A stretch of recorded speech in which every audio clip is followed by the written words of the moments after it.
Hey guys, welcome back to jhxu channel. Today we're breaking down 5 essential tips when it comes to designing thumbnails in Adobe Express. Without further ado, let's get straight into today's video. First up, let's talk about text readability. Knowing when to use shadows, strokes, and shapes effectively can improve your thumbnail's clarity. Shadows can add depth and make text stand out, and are common in documentary or video essay style video thumbnails.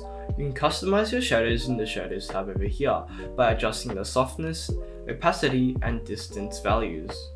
Strokes often appear in gaming content as they create a playful tone and a high contrast that draws the viewer's eye. You can change the size and color of your strokes over here.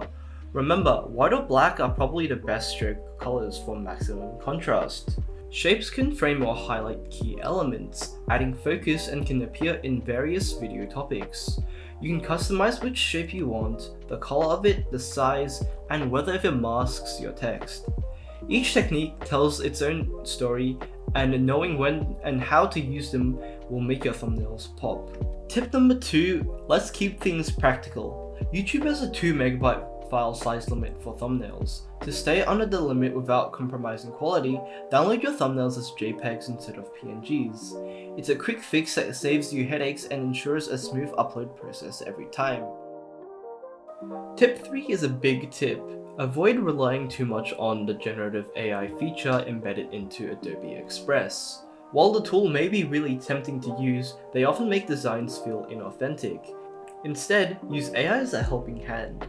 For example, the Remove Object tool can help clean up messy backgrounds, allowing your unique style to shine through without AI taking over the whole creative process.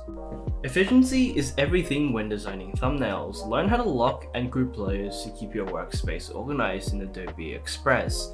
Learning these shortcuts not only will help you increase the time you need to spend designing your thumbnails, it also helps you learn shortcuts for Photoshop, as their shortcuts are very similar.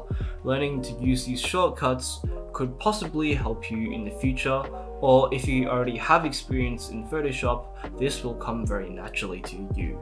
And finally, custom effects can give your thumbnails a unique flair. Adobe Express makes it very easy to experiment with duotone effects, overlays, and creative filters. In the top right hand corner of the screen right now, there should be a card linking to a playlist of my complete series showing off the masterclass of Adobe Express effects.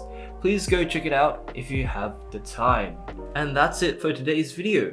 5 tips that can elevate your thumbnail design in Adobe Express.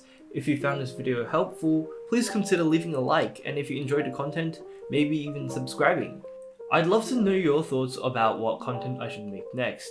Would you like to see more tutorials, or would you like to see me reviewing some graphic design software? That's it from me today. I'll see you guys in the next video. Bye bye!